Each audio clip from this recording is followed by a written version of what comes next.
Ahora, bueno, de pasadita, estamos ya grabando porque realmente faltaba hacer eso. Eh, entonces decíamos aquí que en particular en las vías elevadas va a ser muy importante el evitar la resonancia, ¿no? Eh, para que los desplazamientos laterales no sean excesivos, bien sea en dirección pues, longitudinal, digamos, a la vía o en dirección transversal, ¿no? En dirección transversal pues pueden provocar esta pérdida de asiento, ¿no? De los apoyos, generando que el tablero del puente pues, se vaya abajo, ¿no? Y bueno, que este es un puente desviado, el puente mismo no le pasó nada, pero sí aquellos tramos, digamos, que permiten acceder al puente, ¿no? Y realmente es toda una serie de puentes con tramos simples, ¿no? Eh, y bueno, el puente desviado tiene sus peculiaridades, sobre todo en los efectos torsionales, ¿no? Esto parece un badén, pero no lo es, ¿no? Es un viaducto elevado cuyo tablero realmente está completamente inclinado, ¿no? Está curvo, pero eso es porque una serie de pilares de apoyo intermedios pues, colapsaron, ¿no? Bueno, pero ya sabemos que el concreto armado, bajo ciertas circunstancias, pues es bastante dúctil, ¿no? Con el refuerzo apropiado. Y eso es lo que pasó aquí, ¿no? Con ese tablero que se deformó sin romperse, ¿no? Y, bueno, aquí parte de la puesta en funcionamiento tras los trabajos de reparación y reforzamiento, ¿no? Bueno, algunos de los pilares, sobre todo cuando son gruesos, los pilares de apoyo pues, suelen fallar por corte, ¿no? Y entonces va a ser bien importante la provisión, ¿no? De refuerzo por cortante. Aquí en esta vista completa, digamos, de un pilar no esbelto, tenemos un acero de refuerzo pues, sumamente escaso, ¿no? Nos parece un refuerzo mínimo, ¿no? Pues eso no funciona bien pues, frente a la acción sísmica. Lo que vemos aquí es otro detalle de otro pilar grueso, en donde, bueno, aunque haya un refuerzo longitudinal, bueno, importante, el refuerzo transversal, ¿no? Los estribos, también lo son, ¿no? Y suelen ser más importantes, o tan importantes como los refuerzos longitudinales, porque permiten confinar el concreto y aumentarle así su capacidad de deformación, ¿no? Como bien saben, de sus materias de concreto armado, ¿no? Bueno, este es otro pilar grueso, aquí falló clamorosamente por cortante, lo que llaman el corte por tracción diagonal, ¿no? Aquí no se nota, bueno, la X que, que hubiera tenido de no haberse pues, pandeado, ¿no? El refuerzo longitudinal, cosa que sucede cuando ya el acero longitudinal pierde, ¿no? Adherencia con el concreto que lo circunda, ¿no? Porque ese concreto ya se deshizo por eh, cortante tracción diagonal, ¿no? Bueno, este es otro, otra vista donde se ve el pandeo del acero longitudinal y el refuerzo que no es estribo por corte, ¿no? Es solamente un estribo por confinamiento, pero que realmente no fue suficiente aquí. Entonces, otro pilar, también con el refuerzo transversal, pues, completamente roto. Aquí, bueno, otro pilar que colapsó en esa estructura, el refuerzo longitudinal, inclusive muestra el, la pérdida del empalme, ¿no? Cuando sucede el colapso en la parte media de la columna. Este es otro viaducto urbano elevado, más o menos esbelto, no se nota ahí cuán alto era, pero que falló por lo que llaman rotulación plástica en la parte superior. Entonces allí también el concreto se, de baja, ¿no? Por compresión extrema, y dejando el refuerzo longitudinal libre y bueno, que se pandea finalmente, ¿no? Aquí, bueno, otro detalle más en otra estructura elevada. Aquí ya se ve un poco más la esbeltez, ¿no?, de la columna, pero en la parte superior la falla por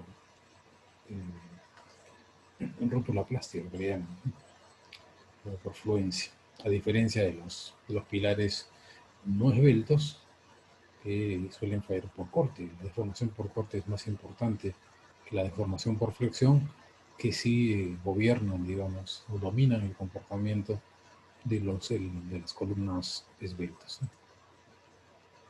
También aquí otro pilar de apoyo completamente desgajado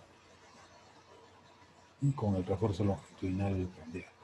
Pero bueno, hay algunos pilares, bien sea gruesos o bien sea esbeltos, que no funcionan, y otros que sí, ¿no? Entonces, a menudo el que funcione bien, además de una apropiado diseño sismosistente, ¿no?, para evitar la resonancia, también tiene que ver con el refuerzo que tienen dentro de estos elementos, ¿no? No solamente la geometría, sino también los detalles de refuerzo de estos componentes. Bueno, en vías urbanas, el colapso del tablero, ¿no?, en los puentes común, puentes simplemente apoyados, que también en una autopista, en otro camino, pueden generarse deslizamientos, ¿no?, que bueno, ocasionan la interrupción, ¿no?, de tramos enteros de carretera, ¿no?, pero además no solamente generando problemas en el tráfico, que eso es de cierto modo menor, ¿no?, sino también el colapso, ¿no?, de tuberías, ¿no?, de lo que llamamos las líneas vitales, ¿no?, líneas de agua, líneas de desagüe, líneas de electricidad, ¿no?, líneas de gas, ¿no?, en dado caso, ¿no?, que deben ser reparados, ¿no?, después de la ocurrencia del desastre. Los incendios, que sobre todo acontecen en zonas urbanas tras un terremoto, pero zonas urbanas que tienen líneas de gas. Realmente esto es un hecho, aunque no se quiera resaltar, pero esta es una foto de Kobe. El año 95 hubo un gran terremoto allí en la ciudad de Kobe, que generó la ruptura, ¿no?, de líneas de gas, generando explosiones, ¿no?, y eso a su vez generó incendios que, bueno, en cierto modo no llegaron a propagarse en toda la ciudad debido a la temporada del año, ¿no? Sucedió esto en enero de 95, en una época del invierno allá en que no corre mucho viento, ¿no? Esto también sucedió en Kobe, ¿no?, unos 3 kilómetros, si mal no recuerdo, del viaducto en la ciudad, pues colapsó, como ven allí, clamorosamente. Bueno, pero esta era una estructura diseñada en los años 60, cuando las provisiones de diseño sísmico no eran tan exigentes como ya lo fueron en los 90 y después, ¿no? Aquí nótese que los pilares pues están con el refuerzo longitudinal ya pandeado en algunos casos, en otros se nota claramente el empalme, ¿no?, del refuerzo longitudinal media altura, ¿no? Bueno, tras este colapso en las provisiones de urgencia de diseño en Kobe, bueno, una de las cosas que establecieron fue el de prohibir los empalmes en una zona interior, ni siquiera en el tercio central. Uno puede suponer que ahí se puede colocar el empalme, puesto que los momentos generados por una fuerza lateral no son elevados allí, ¿no? Se prohibieron, decía, los empalmes en todo el tramo interno. Entonces, ahora construyen el refuerzo longitudinal continuo, ¿no?, en todo lo largo. Eso se puede hacer porque los proveedores de acero refuerzo ya se le puede pedir los refuerzos en bobinas, ¿no? Para ya cortar el refuerzo según la necesidad, ¿no?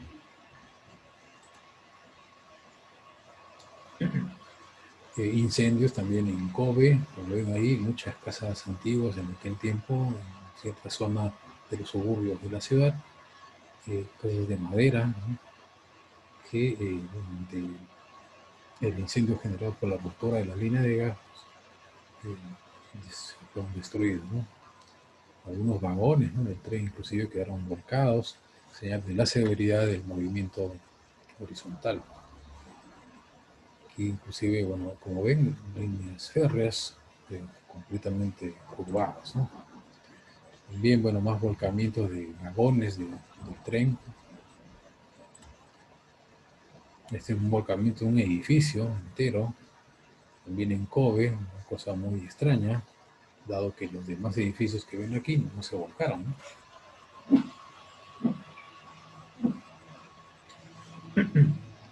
Pero este es un caso bien interesante de ver, ¿no? De evaluar cómo es que se puede producir un volteo, ¿sí?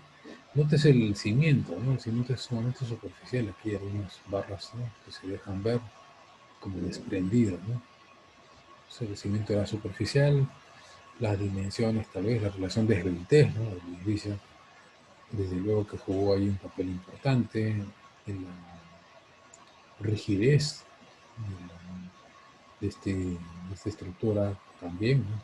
Casi como un cuerpo rígido, se ha caído, ¿no? Este ya es un colapso de una edificación destinada a viviendas, seguramente lo recordarán, porque esto sucedió en Chile en el año 2010, el edificio Alto Río, un edificio realmente nuevo, todavía no terminaba de ser ocupado, estaban en venta algunos departamentos. Entonces, un edificio nuevo, diseñado con las normas de diseño sismo resistente, que como saben en Chile son, pues, bien estrictas, ¿no? Analizado con programas de cómputo, ¿no?, modernos. Entonces, ¿qué pasó aquí, no? Bueno, aquí pasó un problema de estructuración, un problema de orden conceptual, ¿no?, en el diseño. Entonces hay un problema de orden conceptual en el diseño de un sismo resistente, ¿no?, de una edificación, de una construcción en general, pues que nos muestra esto, que por más análisis súper sofisticados que se hagan, pues ante el sismo severo, los análisis que se hayan hecho en la oficina, que generalmente son análisis lineales, ¿no?, elásticos lineales, como los van a hacer ustedes en la segunda parte del curso, pues ante el comportamiento no lineal, ¿no?, pues suceden cosas imprevistas, como pasó aquí, ¿no? Bueno, esta gráfica está tomada del texto del profesor Julio Curoiwa, que, bueno, es bastante ilustrativa de los factores que afectan el movimiento del suelo. Digamos que bien sea que una edificación, digamos, esté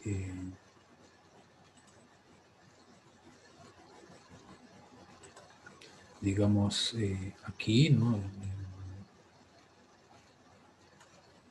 en la roca, o bien esté en un suelo determinado, ¿no?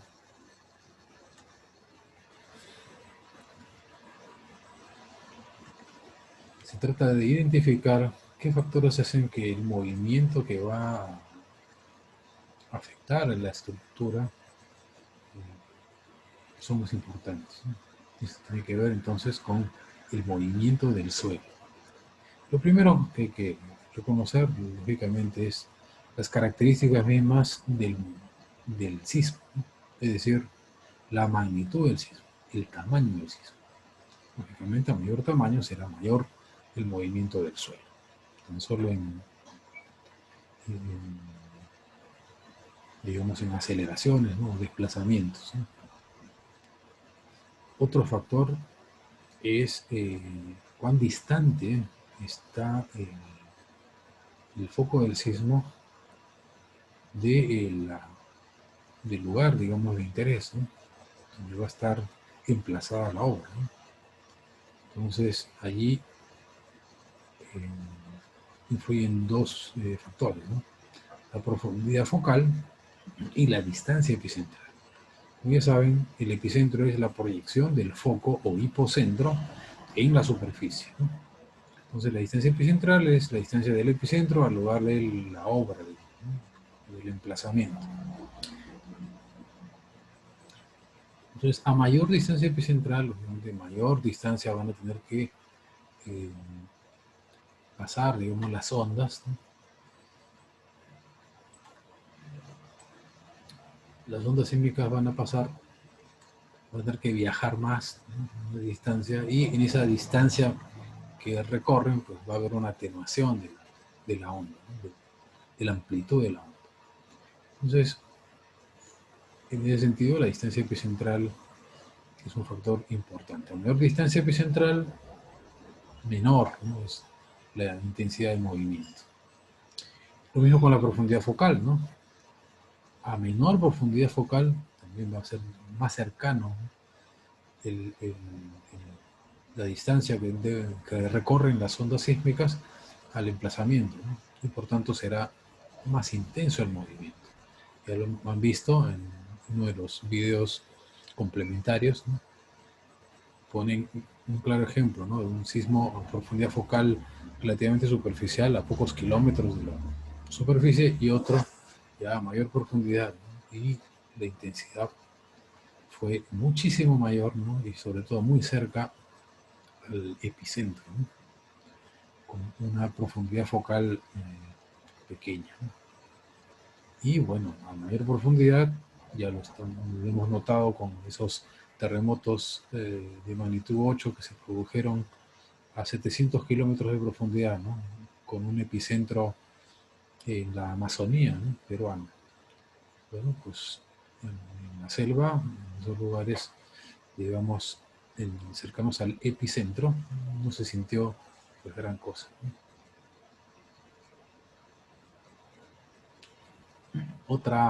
Otro factor importante ya es las características locales del suelo. Cuando hablamos de características locales, también hablamos de los llamados efectos de sitio o efectos de microzona. El término microzona, bueno, ha quedado en desuso, de modo que cuando hablamos de características locales, estamos refiriéndonos a aquellas características del suelo que modifican el movimiento que se tendría si tan solo tenemos ese movimiento registrado en la roca, ¿no? Puesto que el suelo en sí tiene su propia flexibilidad, ¿no? Su propia densidad, sus propias características de deformación, ¿no? Su propio módulo de elasticidad, su propio módulo de corte, diferente a esos parámetros cuando se calculan en una roca. Un ejemplo muy interesante en Lima es lo que tenemos en la parte central de La Molina, ¿no? Es como una taza de arena, ¿no? Circundada por roca.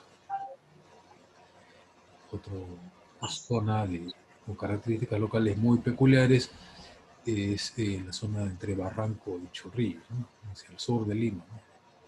Y también, bueno, ya propiamente en el sur, ¿no? Y El Salvador, arena pues, también un poco compacta, digamos así. Y hacia el norte, en Quintanilla, un poco lo mismo, ¿no? De modo que esas características locales de los estratos de suelo modifican de una manera muy importante el movimiento del suelo.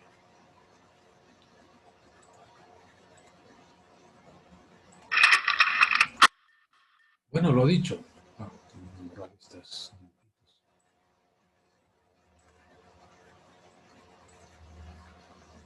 La distancia epicentral, le habíamos dicho que es la distancia desde el epicentro hasta la obra o el emplazamiento, ¿no? Pero la distancia depende del tipo de roca y las formaciones geológicas por las que pasan las ondas sísmicas. Otro factor que afecta el movimiento es la magnitud del sismo. Y bueno, el efecto de la distancia y la magnitud del sismo se trata de tomar en cuenta a través de una ecuación, ¿no?, llamada ley de atenuación, pero realmente es una ecuación empírica, ¿no?, que fue introducida, ¿no?, por los que sentaron las bases para el cálculo de la amenaza sísmica en una zona, ¿no? Ya luego hablaremos de la ley de atenuación o ecuación de atenuación. Pero otro factor que afecta el movimiento del terreno son las condiciones locales del suelo o efectos de sitio, que influyen básicamente en estos tres parámetros, digamos, del movimiento del suelo, ¿no? La aceleración máxima, lo que mencioné en ese momento, también el contenido de frecuencias, cuyo concepto lo desarrollamos en la clase anterior, ¿no?, con el espectro de Fourier, ¿no?, y la duración del movimiento. La duración aumenta, por lo general, ante suelos pues, flexibles, ¿no? Entonces, el llamado efecto de sitio o el efecto de las condiciones locales es la respuesta del terreno con características distintas en amplitud, duración o frecuencias en un área reducida, pues en donde se encuentra ese terreno especial, ¿no? Entonces, depende de la topografía, el espesor de los estratos, la distribución de esos estratos y, lógicamente, de las propiedades mecánicas de esos suelos. Algunas de esas propiedades son estas: la densidad del material, del suelo, es decir, la velocidad de propagación de las ondas P y S, ¿no?, y el amortiguamiento. El suelo también tiene un amortiguamiento, ¿no?, que se puede calcular, se puede determinar mediante ensayos, ¿no? En ese aspecto, pues la dinámica de suelos es bien importante, nos da herramientas experimentales, ¿no?, para calcular esos parámetros. Un ejemplo clásico, digamos, de los efectos de las condiciones locales del sitio nos la da Ciudad de México. En el sismo de 1985, un sismo, digamos, histórico, emblemático para la región, se tuvo evidencia de estos efectos de sitio de una manera sumamente clara. Fíjese, el epicentro de aquel terremoto pues quedó a 400 kilómetros de la Ciudad de México, en la zona costera, digamos, del occidental de, del país, en el estado de Guerrero, ¿de acuerdo? Y la Ciudad de México está no solamente a 400 kilómetros de aquel epicentro, sino está con 2.200 metros de altura, ¿no?, sobre el nivel del mar. Y bueno, la Ciudad de México está formada, buena parte de ella, no toda, pero buena parte, sobre lo que fue un antiguo lago, ¿no?, el lago Texcoco, que desde la época de la conquista fue drenada, ¿no?, drenada para pues, poder ocupar el territorio, y eso pues trajo consigo el, no solamente el uso del terreno, sino que ese suelo sobre el que estaba asentado pues, estuviese constituido por ese material de lecho del lago, un material arcilloso, sumamente plástico, y de todas maneras con presencia importante de agua, ¿no?, de agua de capa freática. Es un depósito pues, sumamente particular, ¿no?, ¿y qué ocasionó en este terremoto de septiembre del 85? Fíjese, tenemos aquí unos 4 registros sísmicos, lo que está en dibujo en color amarillo, ¿no? El primero que estoy remarcando aquí con el cursor es el registro de aceleraciones obtenido en una zona cercana al epicentro, en la estación Caleta de Campos. Entonces, además, que tanto la escala vertical de estos acelerogramas y la escala horizontal de tiempo son iguales, ¿no?, en los 4 registros, ¿de acuerdo? Entonces, nótese que aquí la aceleración máxima cerca al epicentro, pues era del orden de 15% de G o tal vez un poquito menos, ¿no? 12%. Y en una zona ya lejana al epicentro, a unos 300 kilómetros aproximadamente, se tiene este registro de aceleraciones, que estoy resaltando con el cursor, ¿no? Fíjese cómo ha disminuido, debido precisamente a la atenuación de las ondas, ¿no?, el movimiento. La duración es menor, la amplitud muchísimo menor, desde luego. Luego, ya a 380 kilómetros, ya cerca a la ciudad, en una zona que le llaman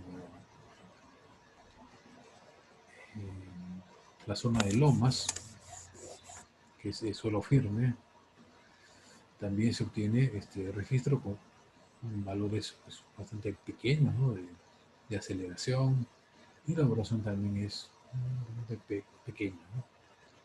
Pero fíjese lo que se obtuvo en una estación ubicada en lo que es un ministerio, el equivalente al Ministerio de Transportes, aquí, situada en el centro de México, en la zona está lacustre, ¿no?, el lecho lacustre, que caracteriza buena parte de la ciudad, y ese es el registro obtenido en este suelo arcilloso,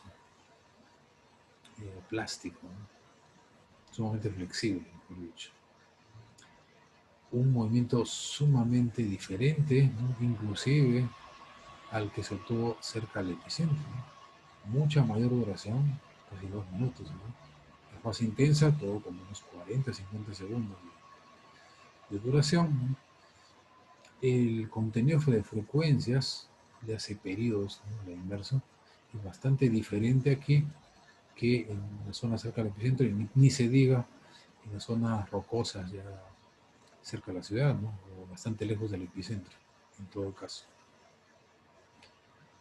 De modo que, ¿qué influyó para esa diferencia tan grande en el movimiento registrado? Las condiciones locales del suelo. Bueno, aquí un video precisamente complementario sobre esto.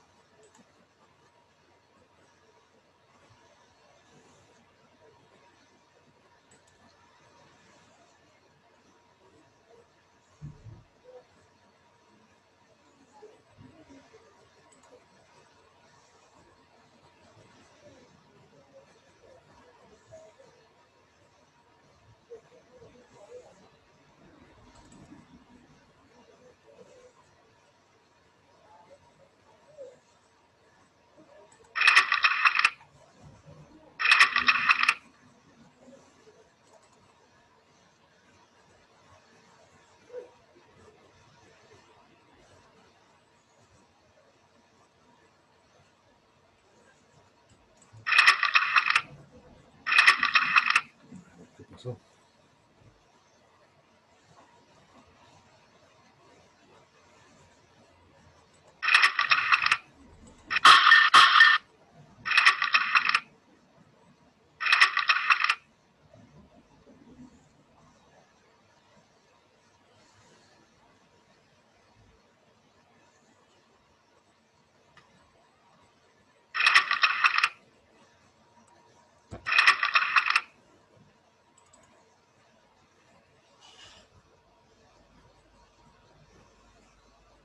Ahora,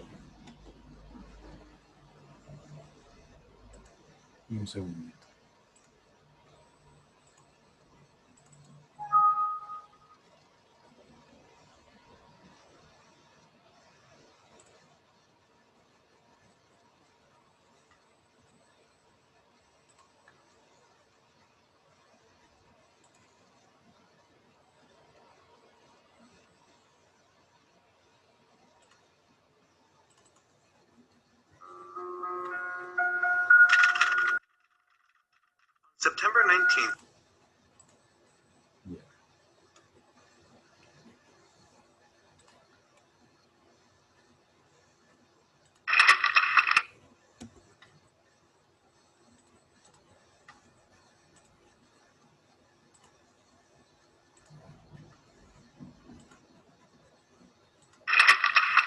Bien, aquí está.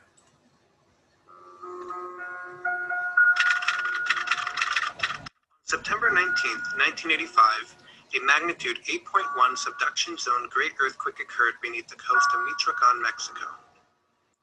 Despite the 350-kilometer distance from the earthquake epicenter to Mexico City, most of the 9,500 fatalities and 30,000 serious injuries occurred there. That earthquake prompted Mexico to both strengthen its building codes and to develop an earthquake alert system for all of southern Mexico. To understand how a subduction zone earthquake could cause such devastation so far away in the Mexico City basin, let's start by looking at the tectonic setting. The Cocos Plate dives beneath the North American Plate at rates of 5 to 7 centimeters offshore of Michoacan, Guerrero, and Oaxaca. The 2,700-kilometer-long Middle America Trench marks the subduction boundary from southwestern Mexico to Costa Rica. In the past 40 years, Mexico has had 50 earthquakes larger than magnitude 6, with epicenters concentrated near the plate boundary. During that interval, a dozen magnitude 7 or larger earthquakes occurred in the subduction zone. Red circles mark epicenters above the site where fault rupture began, and yellow shows the rupture area. The Guerrero seismic gap is a potential hazard zone. How can we understand the relative energy released by a great earthquake of magnitude 8 or 9, like the 1985 earthquake, compared to smaller yet still damaging earthquakes?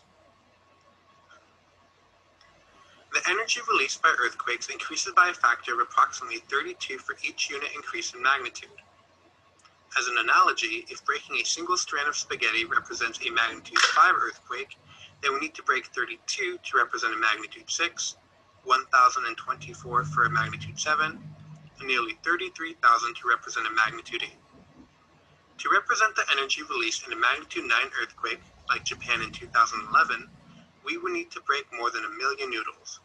Chile in 1960 was even bigger. Most people think of an earthquake as a sudden release of energy at the epicenter.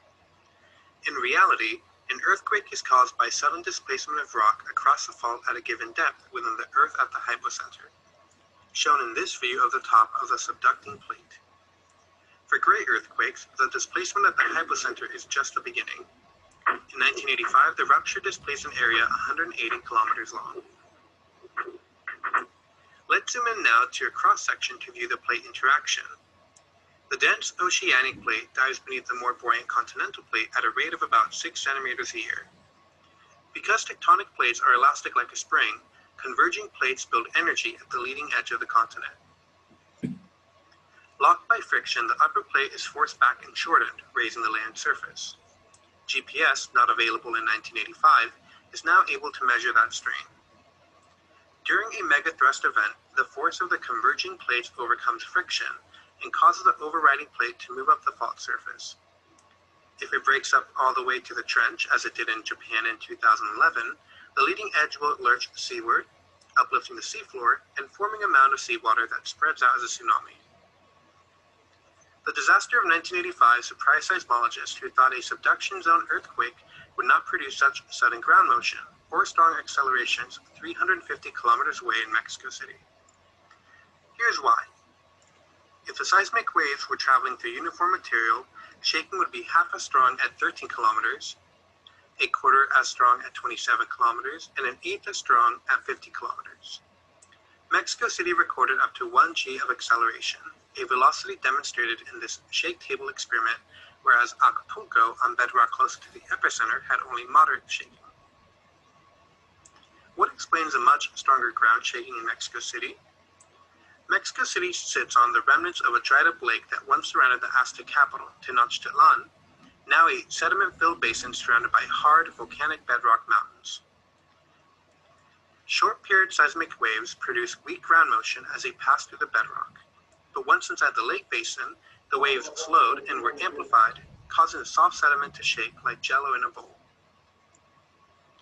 In the broad Mexico City basin, seismic waves became trapped and reverberated for many minutes in a phenomenon known as basin amplification, as the waves bounced off the bedrock, becoming slower and bigger in the sediment. The sediment resonated with a 2-second period for over a minute.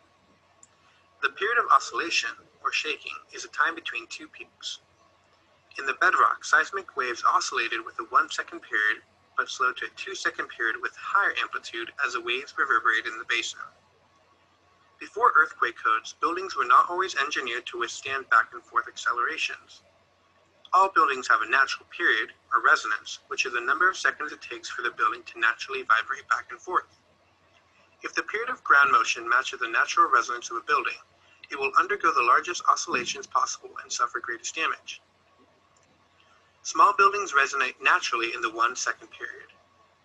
A high-rise building, on the other hand, naturally resonates with a longer period. For example, a 30-story building resonates at a period of 3 seconds, and a 50-story at a period of 5 seconds. The result of the 2-second period was that of buildings of 18 to 20 stories with similar natural periods suffered the most damage, while short buildings and skyscrapers were relatively undamaged. In 1991, seismic stations were deployed only in the state of Guerrero, an area identified as the most hazardous for proximity to Mexico City. And the seismic alert system was initially designed to provide warning only to Mexico City. It has since been expanded to issue warning to all large cities in the coverage area. These 100 seismograph stations are the backbone of the seismic alert system, as they detect and record ground motion and transmit the data to a central control system that rapidly analyzes the data to determine magnitude and location.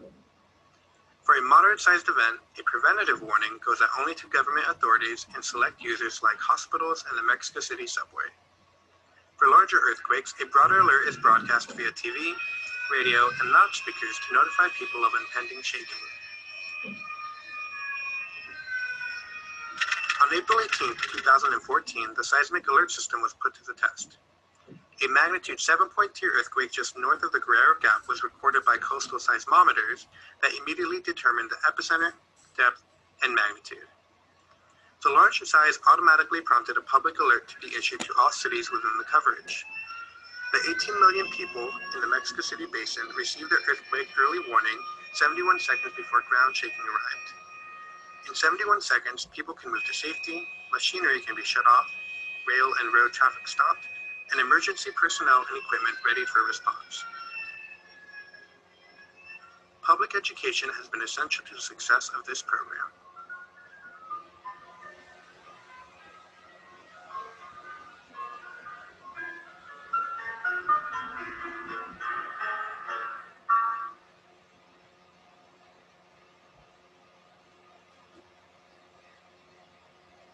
Muy bien. Bueno, como ven, es una situación muy particular. Los depósitos de suelo que forman buena parte de la Ciudad de México, y el funcionamiento de ese sistema de alerta temprana para terremotos está básicamente diseñado para aquellos terremotos que tienen el epicentro centenares de kilómetros de allí, en la costa precisamente occidental que les mencioné, costa del estado de Guerrero y aledaños. Un sistema de alerta temprana también se ha puesto en el cargo del IGP, lógicamente, aquí en el Perú, para la costa central del país. Había quienes sostenían, no sé si sostienen todavía, que un sistema así no sirve de gran cosa para proteger o para avisar, mejor dicho, a los que vivimos en Lima metropolitana, para un sismo que situado, digamos, en su epicentro enfrente de las costas de Lima, en Callao. Bueno, el sistema tal pues va a funcionar para determinados terremotos y para otros no, hace pocos años, hace 3 años me parece, sucedió un terremoto en México, pero con un epicentro no en las costas del estado de Guerrero, sino en las cercanías de Puebla, más que nada, en Oaxaca. Y eso está más bien hacia el oriente de Ciudad de México. Entonces allí, y además cerca de la ciudad, unos 100 kilómetros. El sistema que no sirvió para alertar frente a un sismo de ese tipo, ¿no? El tiempo es bien corto, ¿no? Entonces no hay tiempo suficiente para avisar a la gente, pero sí hay tiempo para avisar a las personas cuando el terremoto pues está situado cerca al estado de Guerrero y toda esa zona de subducción, que es donde por lo general ocurren los sismos de mayor magnitud. Y son los que han afectado bastante la Ciudad de México históricamente. Eh, y el sistema de alerta, bueno, funciona, ¿no? Como tal. Funciona. A mí me consta, tengo una experiencia personal al respecto. Estaba yo en la UNAM, hacía mis estudios de doctorado en el edificio, lo que llaman la Torre de Ingeniería. Estaba en el 7º piso de esa torre y ya salía de hacer pues, de una reunión de trabajo y estaba a punto de tomar el ascensor, ¿no? Para salir ya del edificio. Y de pronto sonó el alarma que ya han escuchado, ¿no? El mismo tipo. Pero yo no sabía qué cosa era, ¿no? Pero los que están en la torre, lógicamente sí, ¿no? No solamente eso, porque ya estaban organizados. Algo que pues eventualmente tendremos que hacer en la facultad, ¿no? Estar organizados como que en brigadas en piso. En esa torre, que es torre de oficinas y para investigadores, ¿no? Y también para reuniones con, que vinculan, digamos, a la investigación, al sector de investigación con el sector privado. Eh,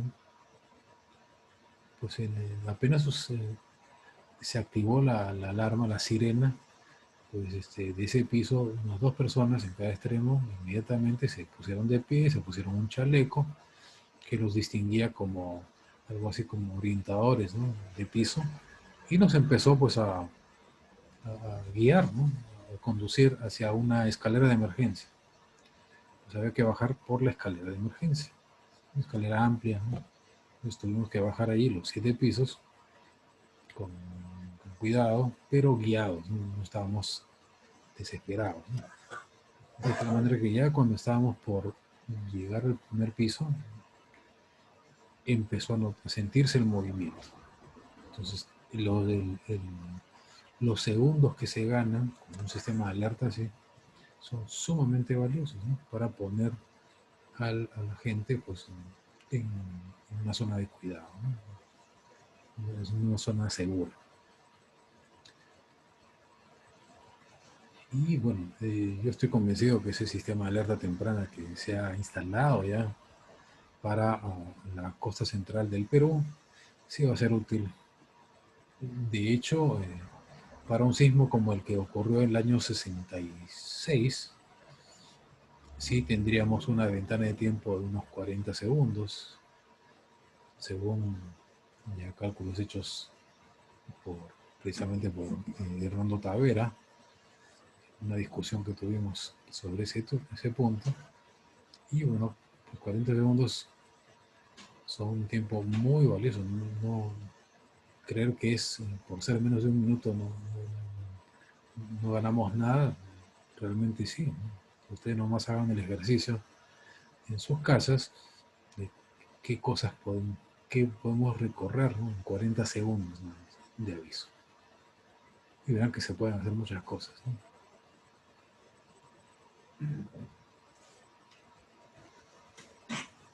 Bueno, tras el terremoto del 85 en México, hubo toda una campaña para instrumentar la ciudad, ¿no? Y además distintas regiones del país, ¿no? En particular en Ciudad de México se tienen pues decenas de acelerógrafos para registrar el movimiento en distintas zonas de la ciudad.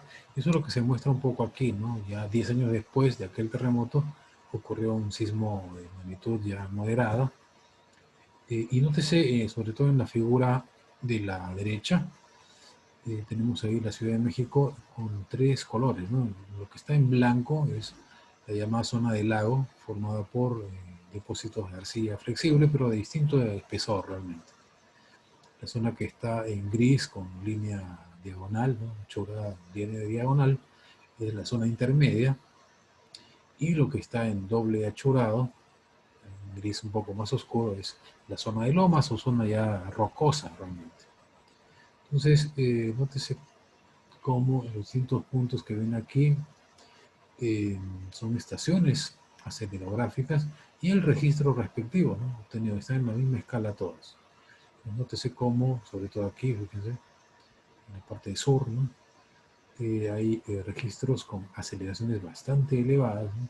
En términos relativos, en relación a los obtenidos, por ejemplo, en la roca, ¿no? En la roca, en distintas zonas que ven aquí. Entonces, claramente se ve cómo influye la flexibilidad del suelo, ¿no? en el movimiento del mismo. Bueno, y esas características del suelo van a influir en el movimiento del mismo, pero también en la respuesta estructural. Y una manera de ver esa influencia es a través de los espectros de respuesta. Ya no entramos a ese concepto de espectro de respuesta. De hecho, está pendiente de ver otro, ¿no? Otra lámina que muestra espectros de respuesta. Pero un poco para ir presentándoles el concepto, pues parte del análisis que uno puede hacer de un sistema de un grado de libertad. Un sistema de un grado de libertad, a ver, digamos, uno tiene una masa, ¿no es cierto? Tiene un resorte, tiene un amortiguador, ¿no?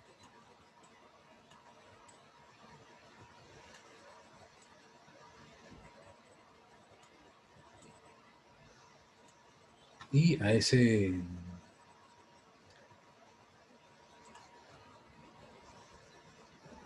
sistema lo somete pues a un movimiento en la base, ¿no? Sea cual fuere. Digo que este sea el movimiento en la base. Entonces, uno sabe, ¿no? Esos conocimientos de dinámica que este sistema de grado de libertad tiene aquí, digamos, representado el desplazamiento, ¿no? O el grado de libertad, ¿no? Le corresponde, digamos, tal como U, ¿no?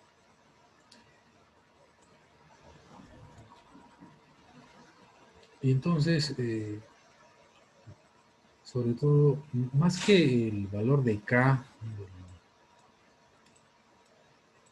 del modelo, ¿no? De análisis, y C, ¿no? Caracteriza también, es otro parámetro del modelo de análisis. Esto tiene una masa, ¿no? Más que esos parámetros, los que más interesan aquí en este punto son los parámetros que interesan, decía, son el periodo, ¿no? Y más que C, lo que se denomina el factor de amortiguamiento crítico, ¿no? Bueno, algunos lo conocen como beta, creo que en otros textos le denominan así, ¿no? Con un símbolo chi, ¿no? Entonces, y conocidos estos parámetros de este sistema de grado de libertad, pues vamos a obtener, ¿no? La respuesta, ¿no? La respuesta de este sistema de un grado de libertad, ¿verdad? Entonces, esa respuesta sería la solución a la ecuación de movimiento, ¿no? De este sistema de un grado de libertad sometido a este movimiento en la base, ¿no? Este movimiento en la base precisamente es el registro acelerográfico, ¿no? O sea, cualquiera de estos movimientos que ven aquí, ¿no? Cualquiera de estos acelerogramas, ¿no? Está aquí. Entonces, analíticamente podemos tener, ¿no es cierto?, la respuesta de este sistema de un grado de libertad.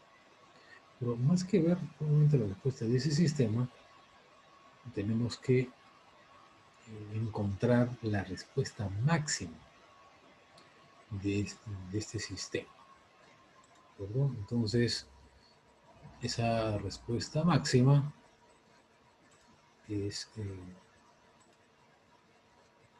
digamos,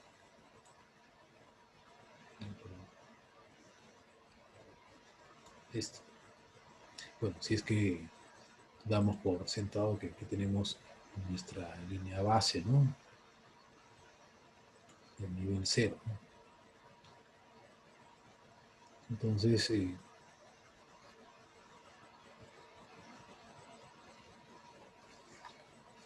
aquí tenemos la respuesta máxima. Y además, cuando hablamos de respuesta, ¿a qué nos referimos? Bueno, puede ser desplazamiento, puede ser velocidad de la masa, ¿no?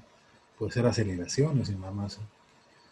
O también, ya que este es un movimiento en la base, podemos hablar del desplazamiento relativo, ¿no? Respecto a la base, o la velocidad relativa, o la aceleración relativa. Bueno, un parámetro muy útil, muy utilizado aquí en ingeniería, es la aceleración absoluta, ¿no? De esta masa, ¿no? Entonces, si esta respuesta del sistema es la aceleración absoluta, entonces esta aceleración, ¿no? Que no lo olvidemos es la segunda derivada del desplazamiento absoluto, ¿no? Entonces aquí tendríamos un valor, ¿no?, de aceleración absoluta máxima.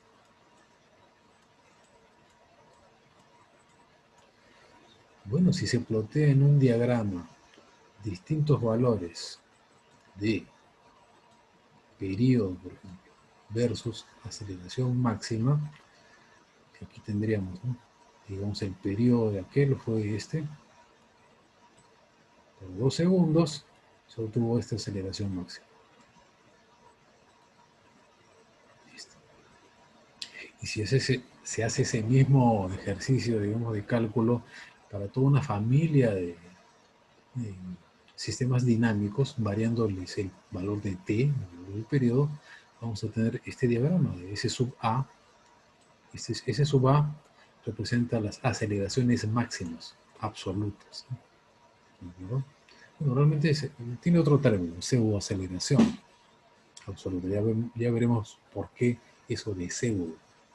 Pero por el momento, a manera de presentar preliminarmente este concepto de espectro de respuesta, pues diremos que se puede graficar, ¿no?, los valores de aceleración máxima, ¿ya?, de toda una serie de sistemas dinámicos, variándoles el periodo a esos sistemas dinámicos. ¿Qué tienen en común? Bueno, tienen en común el beta, ¿no?, el factor de amortiguamiento o porcentaje de amortiguamiento. Por eso aquí, en este diagrama que ven acá, S sub A versus T, tenemos aquí esta indicación, ¿no? Estos valores de aceleraciones absolutas máximas están dadas para sistemas dinámicos con un 5% de amortiguamiento, ¿no? El porcentaje de amortiguamiento crítico es 5% para todos los osciladores que tienen estos periodos, ¿no?, en un rango que va de 0 hasta 5 segundos, ¿no?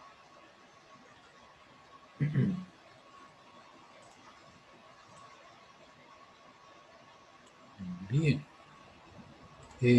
Bueno, entonces,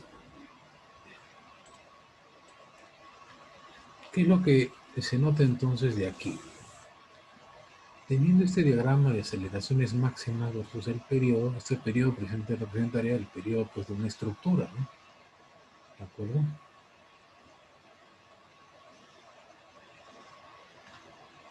Entonces lo que se muestra acá son espectros de respuesta para movimientos, es decir, precisamente diferentes aceleraciones, diferentes acelerogramas, diferentes movimientos del suelo, primero obtenido aquí en una zona de suelo intermedio, que llaman, en la UNAM, ¿no?, y luego en otra localidad, precisamente en el registro en lo que sería el Ministerio de Transportes en México, y luego en otras localidades, en otras estaciones de registro, ¿no?, donde ya pues hay mayor espesor, digamos, del suelo arcilloso flexible, ¿no? Más flexibilidad del suelo, más periodo, ¿no? Más periodo, el periodo predominante, digamos, ese suelo es mayor. ¿De acuerdo? Pero no notemos nada más la diferencia entre estos dos.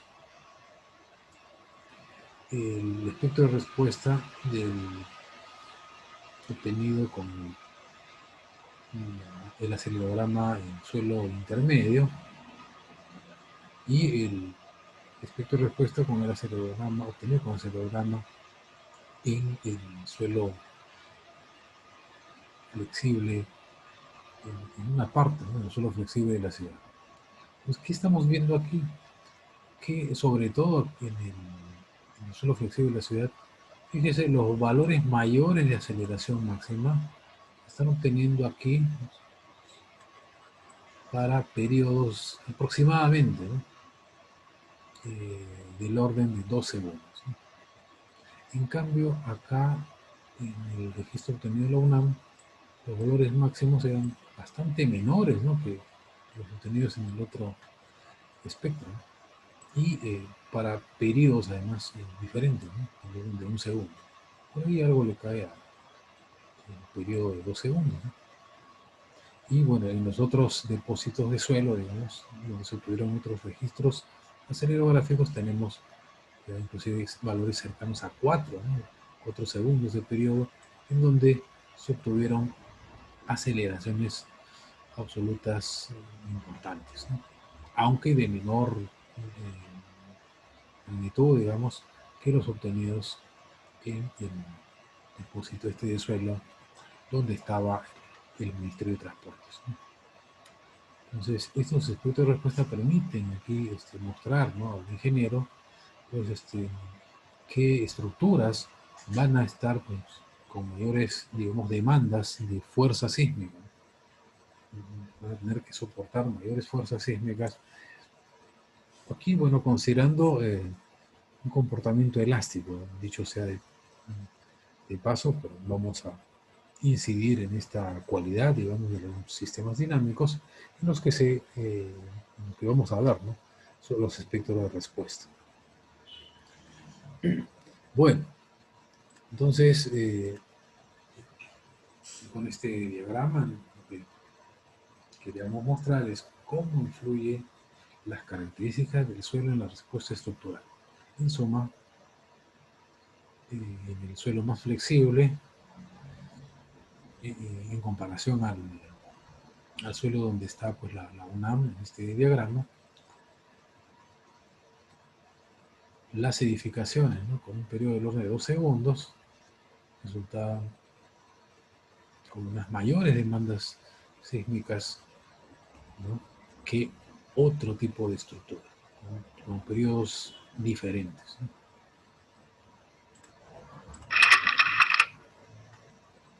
Y bueno, tenemos esta distribución de suelos de la ciudad de Lima. Esto se amplía un poquito, pero en esencia es esta distribución, pues, se mantiene y se observa en el color verde, ¿no?, ese suelo gravoso, más o menos compacto, ¿no?, que caracteriza buena parte de la ciudad de Lima, ¿no?, pero no todo es ese suelo, ¿no?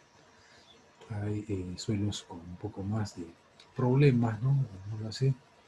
Bueno, decíamos, entre Barranco, Surco, Chorrillos, en la zona que está en amarillo, ¿no?, es una zona, pues, un poco arenosa, ¿no?, y suelos arenosos más sueltos ya están un poco más al sur, ¿no?, en Villa El Salvador, en Villa María del Triunfo, San Juan de Miraflores, en el Callao, como ven, ¿no?, o en ciertas zonas de Ventanilla, o en La Molina. Bueno, aquí apenas se nota, pero hay una manchita ahí que nos muestra el depósito de suelo arenoso,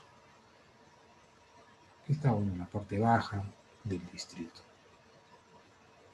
Entonces, lo importante aquí es seguir haciendo esa campaña, digamos, esos estudios para determinar los tipos de suelo en la ciudad y así en otras regiones del país, ¿no?, para ver con mayor claridad el tipo de demanda sísmica que pueden tener las construcciones en estos lugares, ¿no?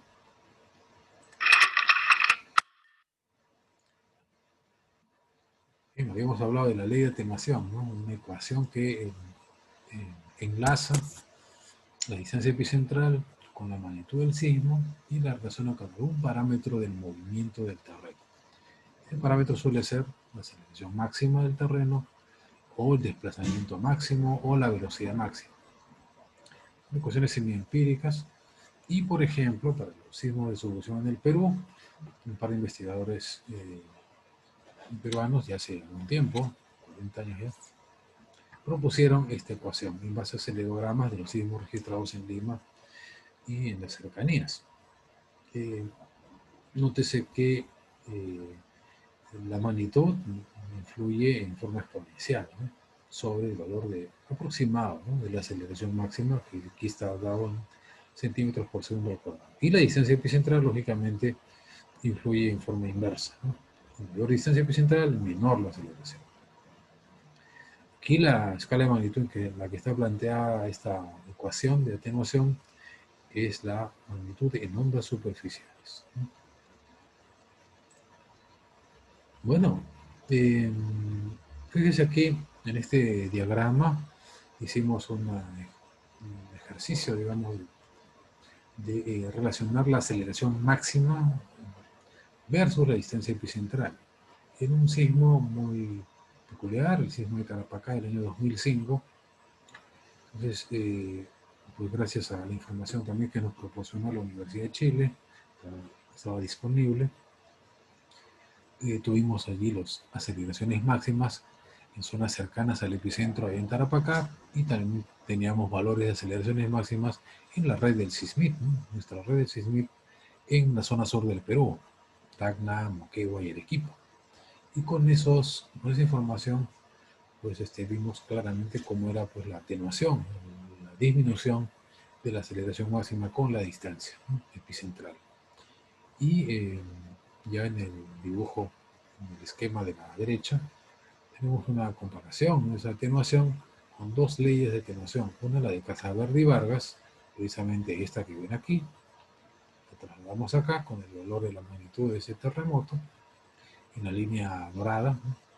Y la línea verde es otra ecuación de atenuación, la ecuación de Youngs y colaboradores, que ya en Estados Unidos, pues, trabajaron con una batería de información sumamente grande de distintos lugares del mundo con procesos de subducción, y pues plantearon una ecuación con la cual se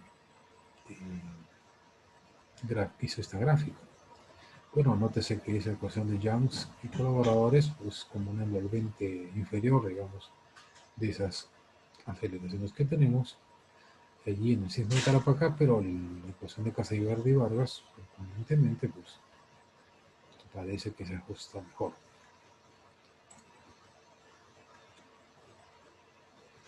Bien, aquí lo dejamos porque es un concepto bien interesante que requiere un poquito de tiempo.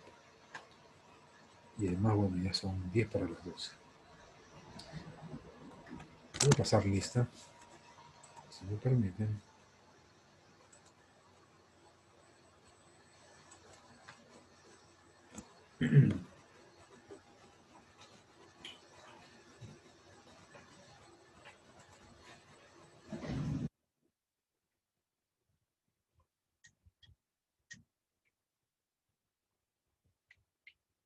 Julio Altamirano, Presente, ingeniero. Ronaldo Calderón, Presente, ingeniero. Eduardo Centeno, Presente, ingeniero. Stalin Champa, Presente, ingeniero.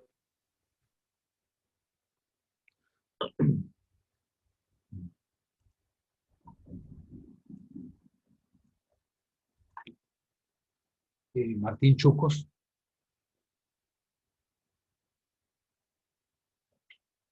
Gabriela Cosío,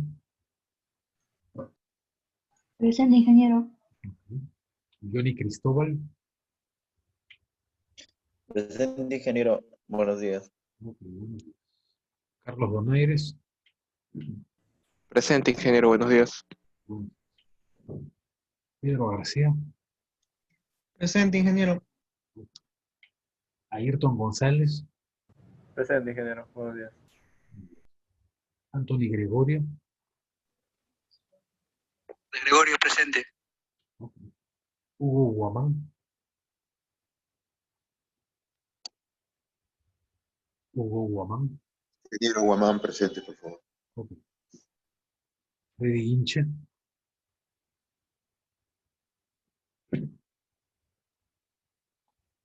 Luis Lengua.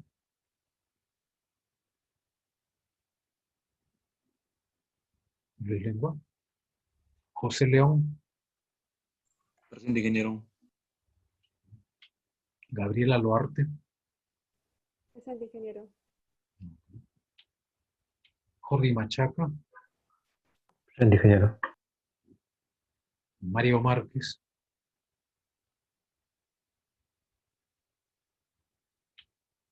Piero Mendoza. Presente, ingeniero. Buenos días. Giancarlo Mesa. Presente, ingeniero. John Montañez. Ingeniero.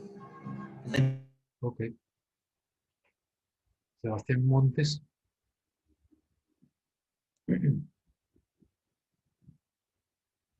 Renzo Montesa.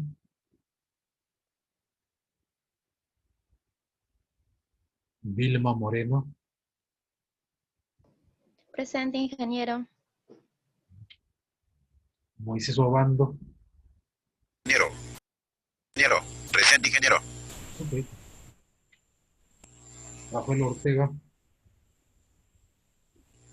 Presente, ingeniero. Buenas tardes. Luis Príncipe. Presente, ingeniero. Buenas tardes. Cris Rafael.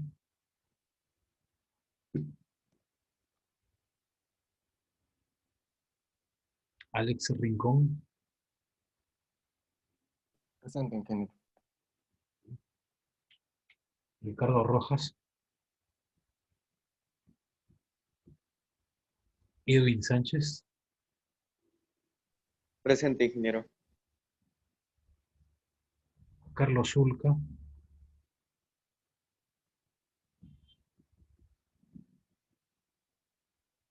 Diego Sullón. Presente, ingeniero. Suyo. Edson Ticacala. Presente, ingeniero. Yul Timoteo. Timoteo, presente, ingeniero. Jorge Trocones. Presente, ingeniero. Samir Vázquez. Presente, ingeniero. Rodrigo Vega. Presente, ingeniero. Ronaldo Villafuerte. Presente, ingeniero. Jonathan Villalba.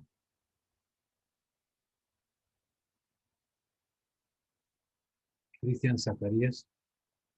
Presente, ingeniero. Buenos días. Bueno, hay alguien que no haya contestado en su momento. ¿No? Ingeniero Márquez. Ingeniero, buenos días. Márquez falta.